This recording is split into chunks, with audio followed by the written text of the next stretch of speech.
Welcome back, everybody, to a brand new episode of Max Talks Box Office here on Max Talks Movies. My name is Max Sidber. Today, I'm breaking down the box office of this past weekend, which was July the 10th to the 12th, 2026. Looking ahead to the movies that are hitting theaters this weekend, as well as looking back at the overall numbers, both worldwide and domestic, so far for 2026. So, welcome back, everyone, to Max Talks Movies. And without further ado, let's get into breaking down this past weekend's box office, which I said was July 10th to the 12th, 2026, just domestically for the weekend. And at number one this past weekend, not shockingly, was Disney's Moana. But shockingly, even though it was not surprising, it opened at number one, it is surprisingly a massive disappointment. The film opened to $43 million domestic and $95 million worldwide. The movie could not even crack $100 million for its opening weekend. And again, this movie has a budget of $250 million. That means this movie needs to gross at least $625 million worldwide just to break even, guys. The break even is past halfway to a billion. This, even more so than Supergirl, is an absolute disaster. This movie's going to lose hundreds of millions of dollars for Disney. And I don't think anyone, even though people were not excited for the live action version of Moana, this was still, everyone thought, a bankable effort. The first film, the animated film back in 2016, 10 years ago, opened to $54 million, but because of its amazing legs, got to around $630 million worldwide. And a mere 2 years ago, in November of 2024, excuse me, Moana 2 made $1 billion and opened to $140 million domestically. 2 years later, the live action version opened $100 million less than the animated sequel. Clearly, audiences did not want a live action version of Moana. Not just that, but it came a mere 10 years after the original film hit theaters in 2016.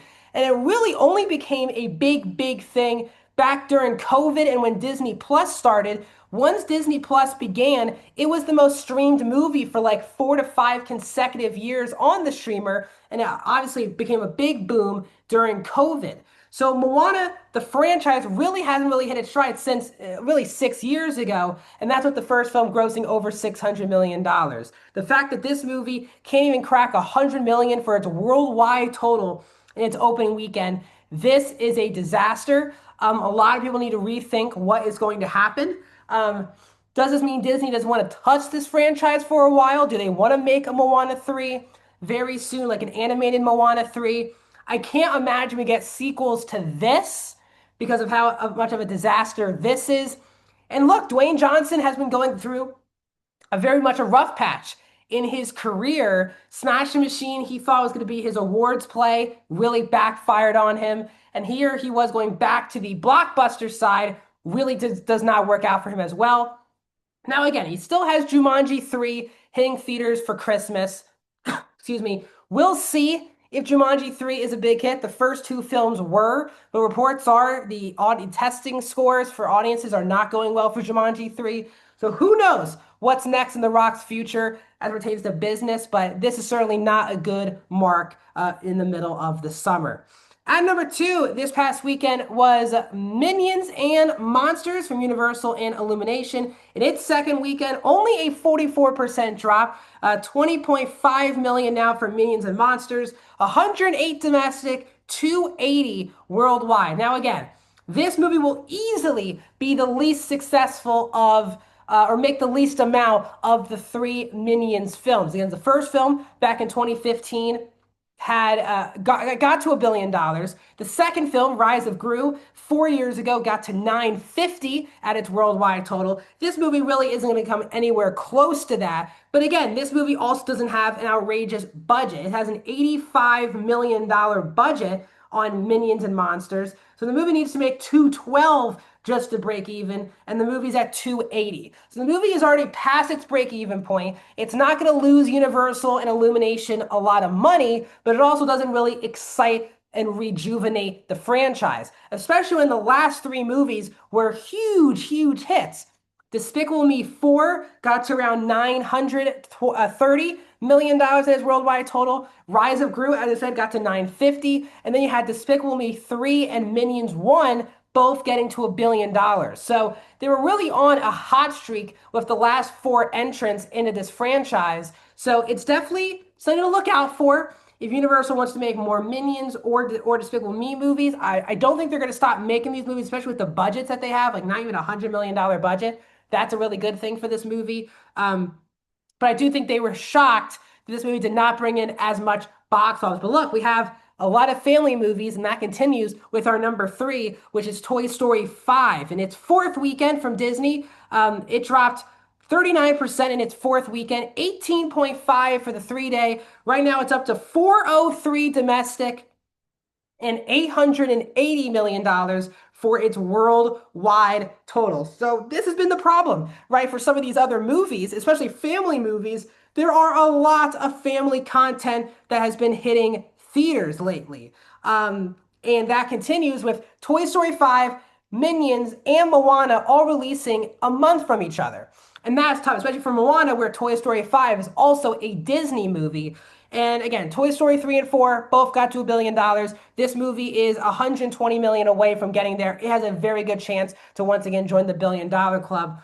And this is another huge hit for Disney and Pixar and completely overwhelmed the family box office because it looked like families all went to see Toy Story 5 while other families chose either Moana or Minions, and it seemed like it hurt both those other movies that came out after Toy Story 5. At number four this past weekend was Evil Dead Burn, the new film opening this weekend from Warner Brothers. Opened at 13.7 million for domestic, 40 million for its worldwide total. Now again, the budget for Evil Dead Burn was only $20 million. Yes, you heard me right, $20 million. So the film only needs to make 50 to break even. It's already at 40. It will go past its break even and make money for Warner Brothers. Now, yes, this is an $11 million decrease from Evil Dead Rise, which came out 3 years ago. That was the Lee Cronin movie, which opened at $24 million. The biggest opening weekend for this franchise is the 2013 Evil Dead film directed by Fede Alvarez, which opened at $25 million. So it is a big drop. $11 million is definitely a big drop, but these budgets are so cheap. And again, this franchise is far from over. The next film in the franchise, Evil Dead Wrath, which is coming out in 2028, is already wrapped shooting, just wrapped shooting actually at the end of May. So Evil Dead at least will continue past 2028. And we'll see if that film can also rejuvenate the franchise. But I think Evil Dead Rise was a big opening for this franchise. I think they hoped Evil Dead Burn would somewhere between like that 17 to 20. It's at the $13 million mark. But again, cheap budget. This is why horror is becoming so successful here in Hollywood. Wrapping up the top five this past weekend was Young Washington from Angel Studios. In its second weekend, it did drop 66% to a $6.4 million second weekend. 33 million right now for its domestic total. Again, for a movie like this to make $33 million, especially opening with a $20 million opening, that is still amazing for Angel Studios, Young Washington. They're never going to stop being done making movies around specific American holidays or Christian holidays because they have been doing very well for the studio. When we move on to the domestic box office overall this year, Super Mario is at number one, but clinging to number one by $26 million over Toy Story 5, which has now crossed 400 million domestic. Michael is at three, Hail Mary at four, Obsession at five, Devil Wears Prada 2 at six, Backrooms at seven, Mandalorian Grogu at 8, Hoppers at 9, Avatar Fire and Ash from last year is still at number 10 for this year's box office. And looking at the worldwide totals, guys, so far this year, Super Mario Galaxy is not the only billion-dollar movie now. Michael has now officially crossed $1 billion worldwide, the most successful biopic of all time, the most successful Lionsgate movie of all time. Unbelievable. It has made 371 domestic, but 630 international. That's the total you want. You want it to be 60-40 international domestic to get to the $1 billion club.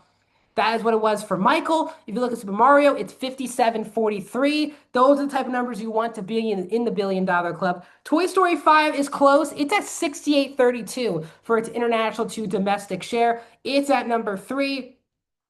When we keep looking, excuse me, Devil Wears Prada 2 at 4, Hail Mary at 5, Obsession 7, Hoppers 8, Backrooms 9, and Star Wars The Mandalorian and Grogu wraps up the top 10. Now, coming out this weekend, it's one very big movie. It is Christopher Nolan's The Odyssey from Universal, hitting theaters this weekend. Again, Oppenheimer just 3 years ago did get close to $1 billion, like $970 million for its worldwide total. Now, yes, it was a part of Barbenheimer coming out the same weekend as Barbie, and both those movies I think benefited from the Barbenheimer aspect of that film. No one is really opposing the Odyssey, not just weekend, but also next weekend. There's no major movies in theaters next weekend either. So really 2 full weekends of the Odyssey before we get Spider-Man Brand New Day to wrap up the month of July. So we're going to see how things turn out for the Odyssey. It's expected to do very well. Obviously, with IMAX and premium screens, it could do well.